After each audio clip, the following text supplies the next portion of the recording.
Welcome back to my YouTube channel.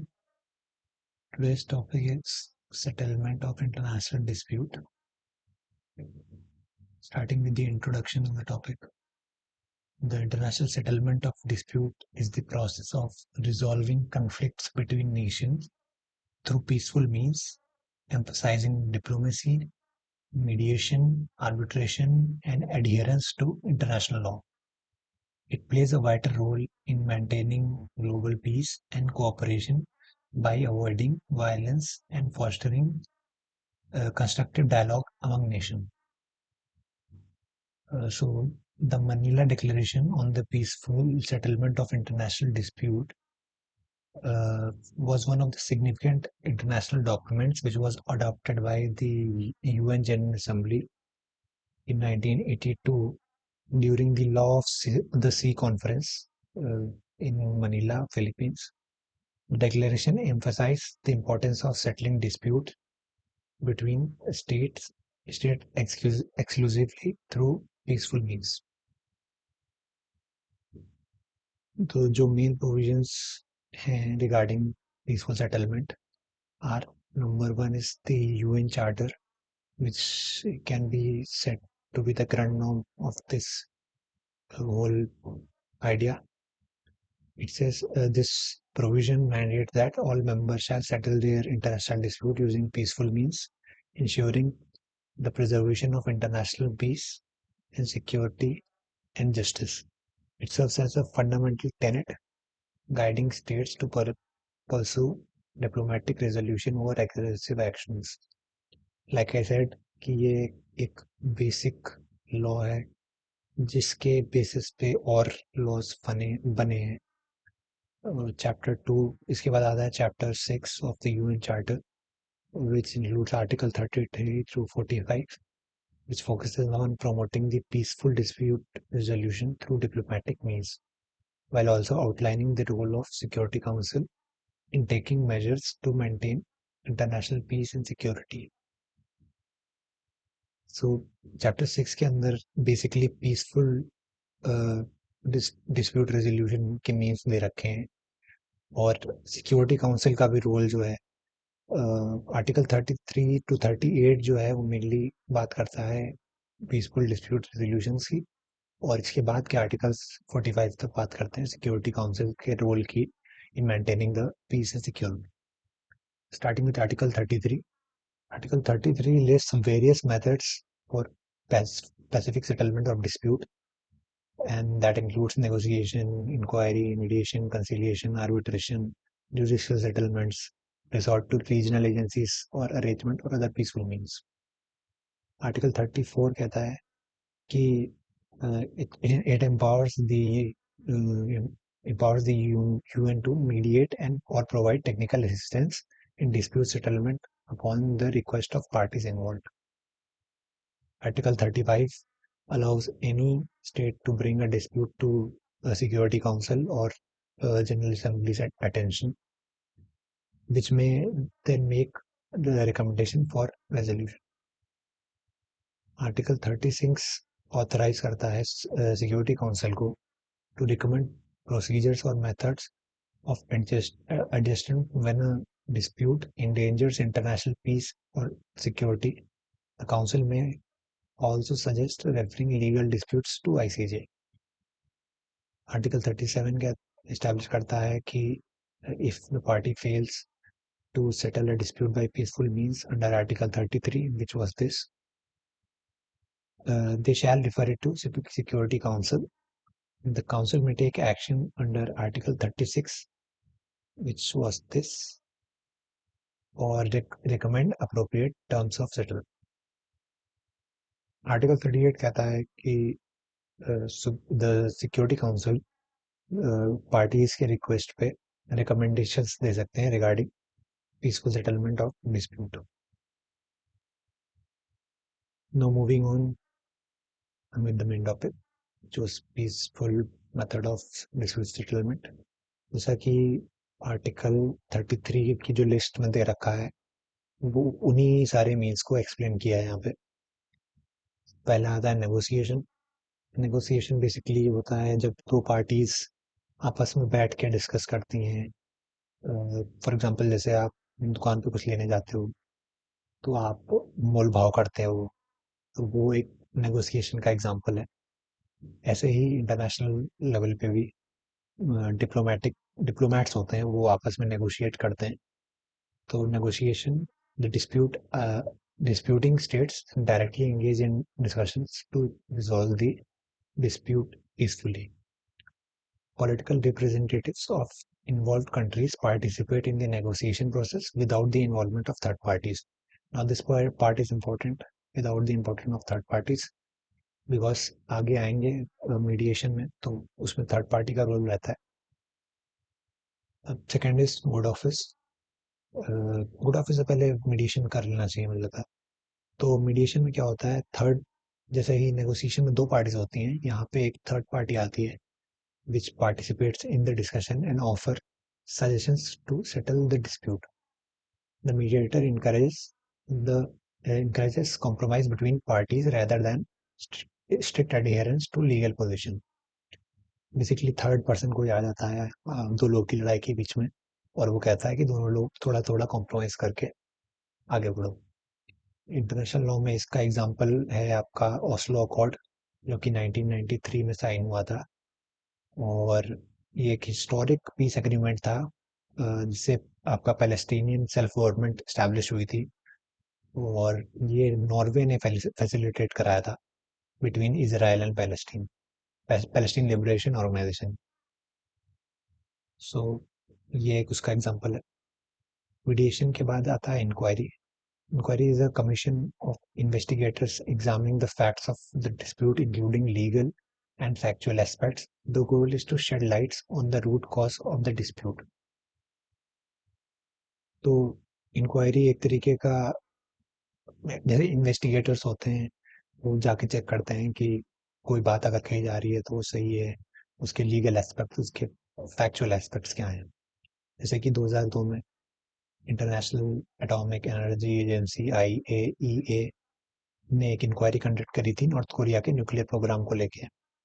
उसका M ये था कि नॉर्थ कोरिया की जो न्यूक्लियर एक्टिविटीज हैं वो क्या इंटरनेशनल पीस के लिए एक कंसर्न है, और अगर हैं तो एक उसका पीसफुल रेजोल्यूशन क्या हो सकता है। फिर आते हैं कंसिलिएशन पे। Conciliation is a dispute, when a dispute is referred to commission tasked with finding facts and proposing settlement options. The commission's proposals are not binding and parties can disagree with them. So पहला point ये कि a dispute is referred to the commission tasked with मतलब उनको specially इसके लिए create किया जाता है finding the facts and proposing settlement options. Settlement options parties आपस में बता देती हैं कि हमें ये चाहिए, तो वो कमीशन दूसरी पार्टी के सामने पुट फोर्थ करता है कि पहली पार्टी की ये डिमांड है, और अगर आप अग्री करते हैं तो उस पर सेटलमेंट होता है। इसलिए अगेन वो बाइंडिंग नहीं होती हैं उनके प्रपोजल्स, और parties definitely can disagree with them. Arbitration, जो कि सबसे कॉमन है, आपने सुना ही होगा। It is when the disputing parties mutually agree to refer the dispute to a person of to a body of person or a tribunal for legally binding decisions. इसमें consent of both the parties is very essential. इसका example है bay of Bengal maritime boundary dispute, Bangladesh versus India का case 2014 का। इसमें permanent court of arbitration ने एक final award declare किया था, जो कि मैरीटाइम डिस्प्यूट्स बेसिकली आपकी सी डिस्प्यूट्स रहती हैं, और delimitation of the maritime boundaries in the bay of Bengal हुआ था, जिसमें आपके PCA ने इम्पोर्टेंट रोल अदा किया था। Judicial settlements, a dispute is settled by an international tribunal based on the provision of international law. The International Court of Justice is a significant organ for judicial settlement. तो basically international court of justice जब कोई dispute को हल करने की कोशिश करती है, तो उसको वो भी एक तरीका होता है पीसफुल सेटलमेंट का। इसका एग्जांपल है आपका निकारागुआ वर्सेस यूनाइटेड स्टेट्स का केस, जिसमें 1986 में आईसीजे ने हेल्ड किया था यूएसए को रिस्पॉन्सिबल इन एक्शंस। उन्होंने एक्चुअली कुछ अपने सोल्जर्स भेज दिए थे Nicaragua and order reparations reparations भी ऑर्डर किए थे, जो कि first time CC security council, ये one of the principal organs है, जैसे आपको पता होगा।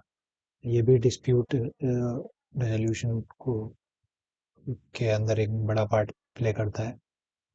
इसकी पावर्स चैप्टर 7 में दे रखी हैं यूएन चार्टर के।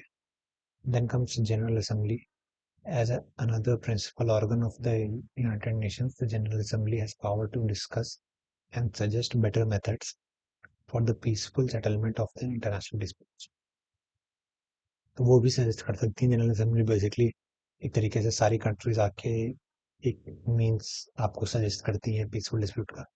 वुड ऑफिस जो कि रह गया था, would office when a neutral third party offers it's services to bring the disputing parties to the table for peaceful settlement.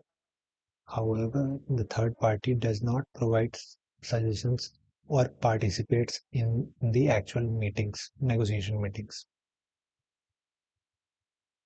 Third basically good office कोई वेलफेयर अपने मतलब एक तरीके से खुद को खुद से कहता है कि मैं कोशिश कर सकता हूँ आप लोग के बीच की डिस्प्यूट मिटाने की। इसका एग्जांपल है Nepal Bhutan refugee issue. United Nation High Commissioner for refugee UNHCR और अदर इंटरनेशनल ऑर्गेनाइजेशंस ने गुड ऑफिस का रोल प्ले किया था to facilitate the discussions between Nepal and Bhutan on the issue of Bhutanese refugee in Nepal. The efforts aimed to finding a humanitarian solution of the refugee problem. So these were some of the example of peaceful means of dispute settlement. Now moving on to the coercive means of dispute settlement. Mainly तीन type के होते हैं। First is embargo. Embargo का case है basically आप किसी पे financial दबाव बनाते हैं। And embargo involves the detention of ships और goods, limiting or interrupting trade and economic relations with the other state. Non-military coercive measure है ये, इससे इकोनॉमिक प्रेशर बनता है दूसरे स्टेट पे। Embargoes can be imposed unilaterally and by a state or collectively. Group में भी कर सकते हैं, जैसा आजकल यूरोपियन यूनियन कर रहा है रशिया के साथ।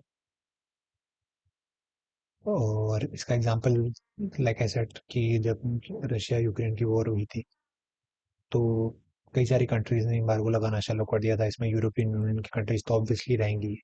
जापान ने कर दिया है, न्यूजीलैंड ने कर दिया है, Taiwan, United Kingdom, United states.